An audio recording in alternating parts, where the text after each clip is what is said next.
So hello and welcome back to beautiful New Zealand, and more specifically this week, the stunning Tawharanui Regional Park, which is a wonderful location for coastal landscape photography, which is something that I wanted to talk a little bit more about today. And I actually want to give you guys 4 tips, simple but I think effective tips to help you improve your coastal photography. So I'm looking forward to getting into that. Now, this is a location that I've never been to before, so I'm really excited to explore somewhere new, and search for subjects and search for the best possible composition. So that's going to be fantastic today. Now the forecast, unfortunately guys, is not looking too good again. It's raining at the minute, and according to the forecast on my windy app, it's only going to get even worse progressively as the day goes on, which is a little bit unfortunate, but as always we'll work with what we've got and we'll be fine. The tide is on its way in. Low tide has been and gone, so as a sort of rough estimation, we've probably got 2 to 3 hours of prime photography shooting time before all these beautiful foreground elements get covered by the ocean, by the incoming tide. So yeah, I'm looking forward to exploring somewhere new, and I'm looking forward to sharing these 4 tips with you guys. Without further ado, let's go and explore.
Right, so as the weather gets worse and worse every single minute, I'm going to give you tip number 1 to improve your coastal photography, and it involves this little beauty here, the circular polarizing filter.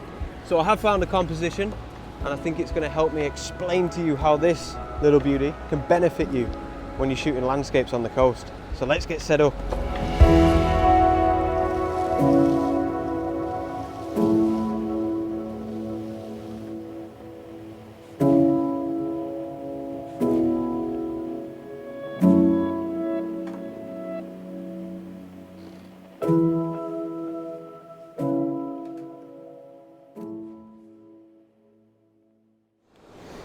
Alright, so the first image of the day, guys, and like I said, this is going to give me a really good opportunity to try and show you how much of a difference a circular polarizing filter can make to your image.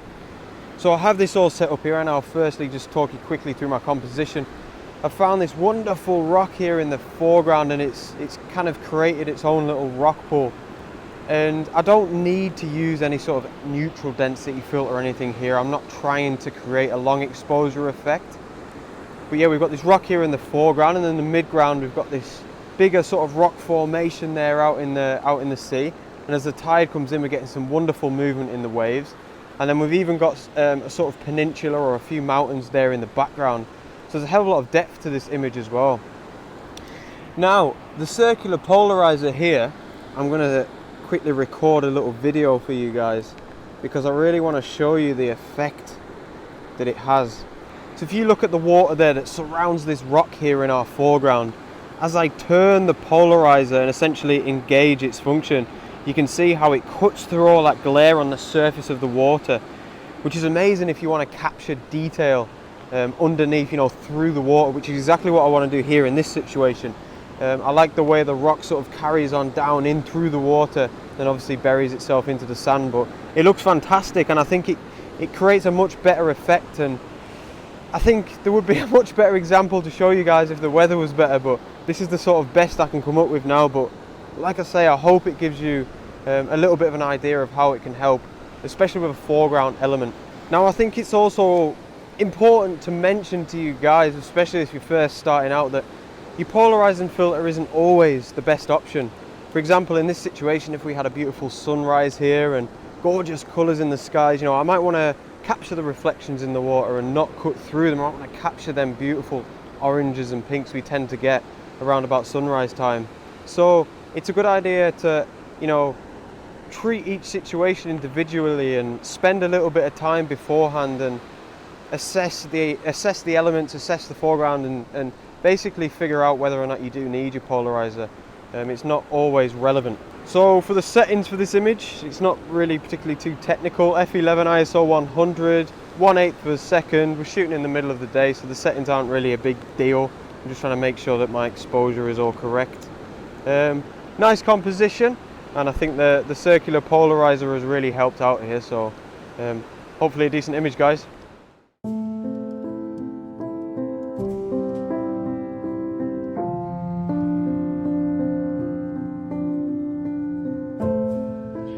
So hello and welcome to the wonderful location of my car. The weather just got horrendous, to be honest. So, you know, it's extremely difficult to try and do landscape photography and film a vlog at the same time, all whilst it's raining. So, not only does everything get wet, but my inspiration has just gone. So I apologise. This is the last of Tafaranui. But what I'm going to do is go back to Auckland and resume the vlog tomorrow morning. So out from Tafaranui. And welcome back to Tafaranui.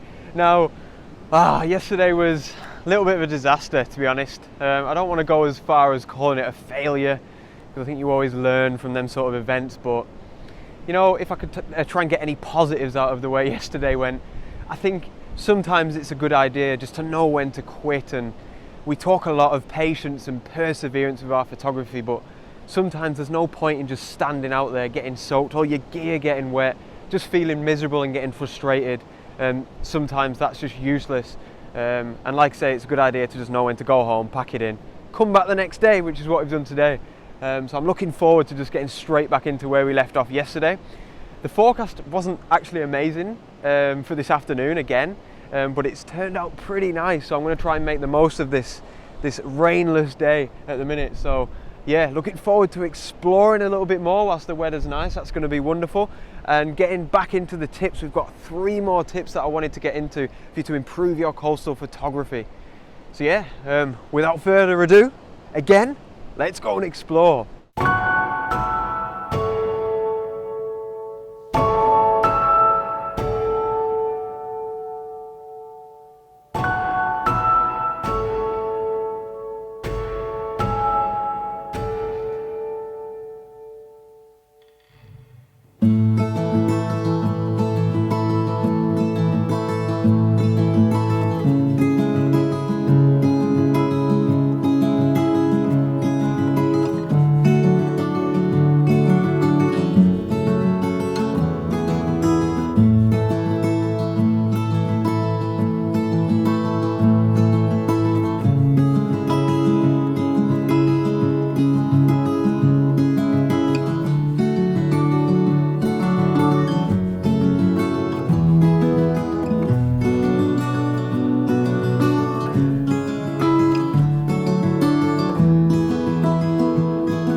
Okay, so we're set up for the second image number 2, and this is going to be a really good opportunity for me to give you tips number 2 and 3 to how to improve your coastal photography. Number 2 is the importance of foreground elements. Now, as I'm sure you're already aware, the foreground is very important no matter what type of landscape you're in. If you want to create a good image, it's very important to get a good anchor and a very strong foreground element, and the coast is no different. So if you're wandering up and down the coast, you've got a lot of opportunity for really nice, strong, like I said, foreground elements, so like rocks, rock pools or like textures in the sand, or if you're zooming into the waves and shooting into the horizon, then you know the waves can be your foreground. There's endless options, but I think it's the sort of place where you really need to slow down and think a lot more about your foreground, because it really helps to tell the story of where the sort of photographer is stood at that time when they're taking the photograph. So yeah, I think it's really important. Another thing that your foreground really helps create in your image is sort of the illusion of depth. So obviously, as I'm sat here now and looking around, everything's in 3D to my eyes, but when you're going to see my image, or when anybody sees my image, it's only 2D. So if you can find a really strong foreground element, it almost creates like a 3D illusion, and like I say, it gives a lot more depth to your image.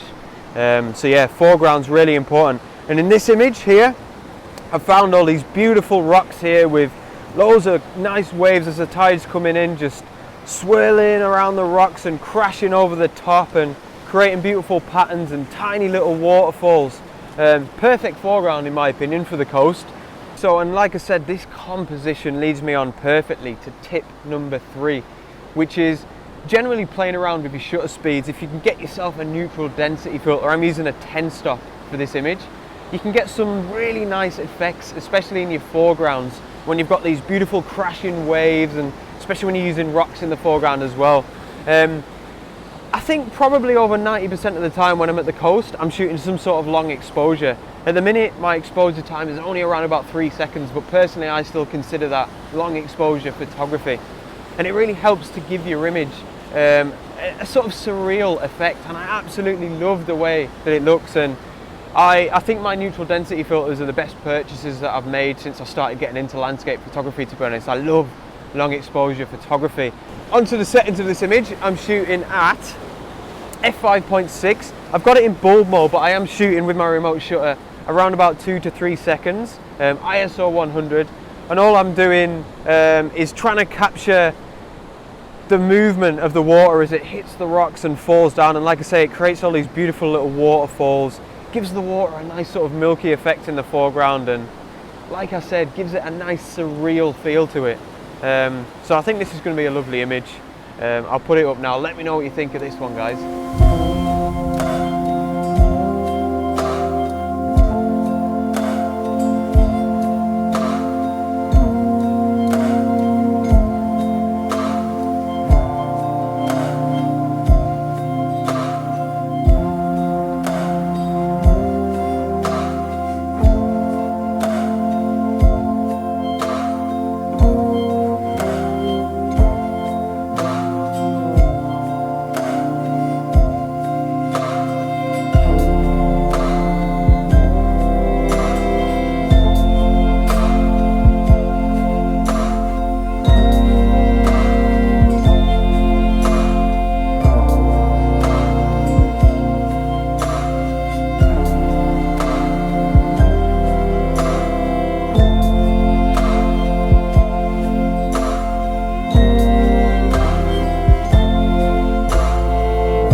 Okay, so this is going to be the last image, or I might take a couple of images here, because I really like this scene. But I wanted to give you tip number 4 to improve your coastal photography. And this one is reflections. Now, wherever you are on the coast, you're going to find gorgeous reflections, you know, as the waves recede back outwards. It's going to leave a nice sheen of a thin layer of water on the sand. And you can really utilize that to improve your images and get some nice reflections into your images, and maybe use them as foreground elements, which is almost what I'm trying to do here. Now, as you can see here, we've got some gorgeous light, and the way the clouds are sort of rolling over them hills in the background. And then this rock that we've got here in the midground is actually where we took our last image when we were talking about long exposures and foreground interests. But we are getting some beautiful reflections in the sand as well. Like I said, as them waves are receding outwards. So I'm really trying to make the most of this scene at the minute. Is gorgeous. So like I say, really trying to make the most of it. Now, I'm not using a tripod for once, which is actually a really nice change. F10, ISO 100, it's giving me a shutter speed of around about 1/200th of a second. So yeah, I've just been snapping a few shots of this gorgeous scene whilst we have the nice light. There's been a few surfers walking around on the reflections as well, which is all helping to add a little bit of interest to the image. But yeah, I think I'll show you maybe one or two of them images now. Hopefully they come out really nice.